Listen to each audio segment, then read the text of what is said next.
Hey Habibis, today I want to introduce a place where I used to bag many of my childhood memories. ఈ place వచ్చేసి పవిత్ర సంగమం అన్నమాట. అదే ferry ghat అనే వాళ్ళమండి. ఇప్పుడైతే కృష్ణా నది అను గోదావరి సంగమం కాబట్టి పవిత్ర సంగమం అంటున్నారు.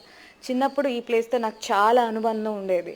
మా కమ్యూనిటీ వనభోజనాలు కానీ, డాడీతో సండే సండే ఇక్కడికి వచ్చి చేపలు తీసుకెళ్ళడం కానీ, ఎందుకంటే నదిలో ఉన్న చేపల్ని చుట్టుపక్కల ఉన్న మత్స్యకారులు పట్టుకొని ఇక్కడ అమ్ముతూ ఉండేవాళ్ళు అనమాట. సో మంచి చెరువు చేపలు కాకోకుండా నది చేపలు కావాలంటే ఇక్కడికి రావాల్సిందే అనమాట.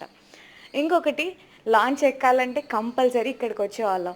అమరావతి వెళ్ళాలి అంటే రోడ్డు వైపు కాకుండా త్రూ వాటర్ ట్రాన్స్పోర్ట్ చేయాలి అంటే ఇక్కడ నుండి లాంచ్ ఎక్కి అక్కడ రాయ్పూర్లో దిగి రాయ్పూర్ నుండి లాంచీలో నుండి డాడీ బైక్ దింపుకొని అక్కడ నుండి అమరావతికి వెళ్ళేవాళ్ళం అనమాట. అవన్నీ మిడిల్ క్లాస్ సంతోషాలు.